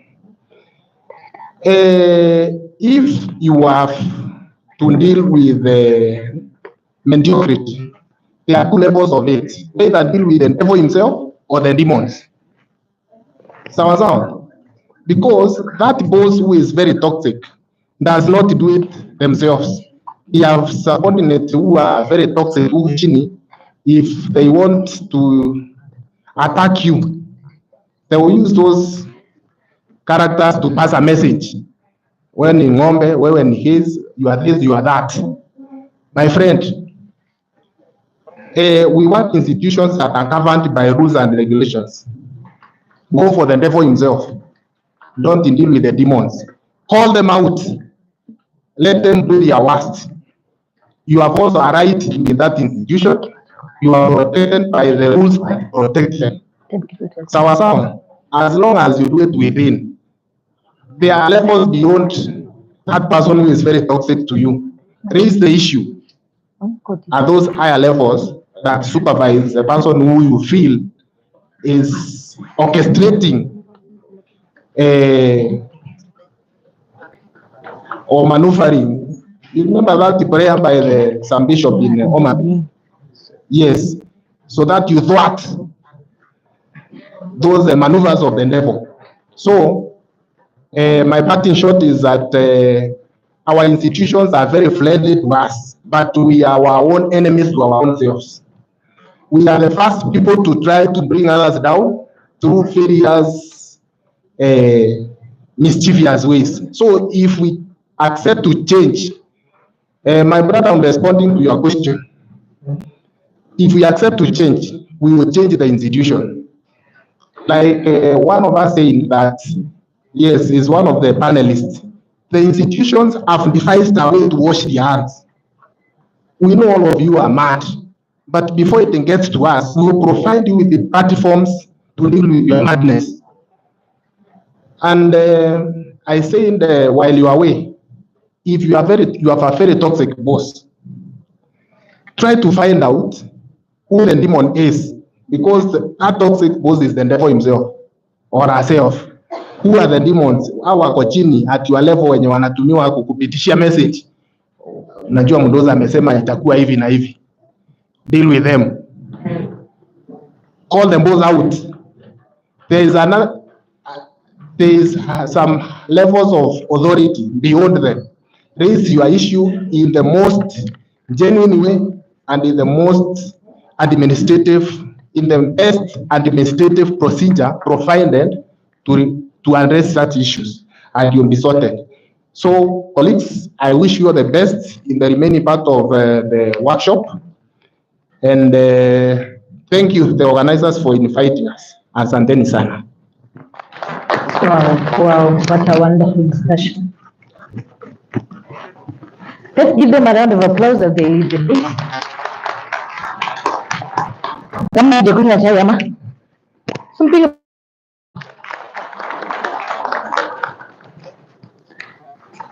like to take. Thank you. Thank you, panelists, as you leave. Thank you very much.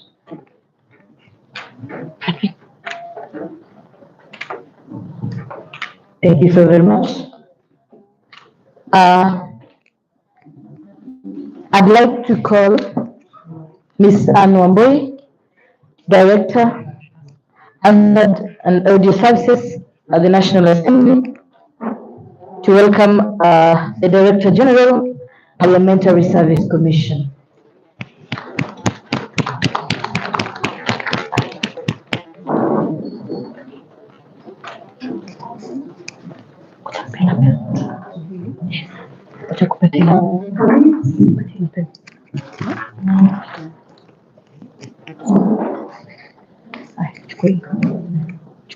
Colleagues, I do want 3 minutes to stretch.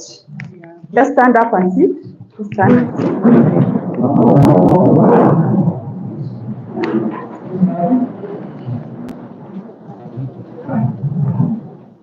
Okay, I think we can now sit.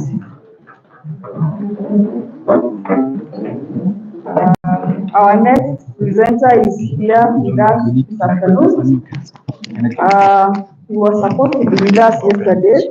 That is session 2 on strengthening accountability and transparency in legislatures.